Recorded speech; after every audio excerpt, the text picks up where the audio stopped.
చెన్నై నుంచి నెల్లూరుకి వచ్చిన ప్రతిసారి ఏదో ఒక పనులతో ఫుల్ బిజీగా ఉండిపోతాను. అండ్ ఈసారి వచ్చేసి మన పర్సనల్ పనులు చాలా ఉన్నాయన్నమాట.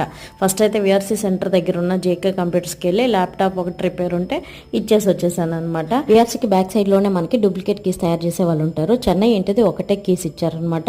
అది కనుక మిస్ అయిందో చచ్చామే, అందుకనే కొత్త డూప్లికేట్ కీస్ అయితే రెడీ చేయించాను. అండ్ ఈ పనులన్నీ జరగడానికి చాలా టైం తీసుకుంది. అండ్ ఫైనల్గా ఆకలి వేస్తే విఆర్సీ సెంటర్ దగ్గరలో ఉన్న బాదాం కీర్ అయితే తాగేసి అండ్ ఒక తాత ఎవరో భిక్షం అడుగుతుంటే ఆయనకు కూడా ఒక పార్సల్ అయితే తీసి ఇచ్చేసాను. అండ్ విఆర్సీ దగ్గరే మనకి ఆధార్ కార్డు, పాన్ కార్డు, ఇలా ఓటర్ కార్డ్స్ అన్ని కూడా కొత్తవి చేస్తారు, కరెక్షన్స్ చేస్తారనమాట. సో పిల్లల ఆధార్ కార్డులో చిన్న కరెక్షన్స్ ఉంటే చేయించేసి వెస్ట్ సైడ్స్కి అయితే వచ్చేసాను. అండ్ కొన్ని డ్రెస్సులు అయితే ట్రయల్స్ చూసాను, ఏది బాగుందో కమెంట్ చేయండి. అండ్ ఇంటికి దగ్గరికి వచ్చిన తర్వాత 5 ఏళ్ల నుంచి నేను పెంచుకున్న మొక్కలు చూడండి ఎంత పెద్ద మాన్లో పెరిగిపోయిందో. అండ్ పారిజాతం పూలు అయితే రోజు ఇలా పడుతూ ఉన్నాయన్నమాట. సో మా అత్తగారి ఇంటి దగ్గర కూడా శంకుపూ చెట్లు అయితే పెట్టాను. వీడియో నచ్చితే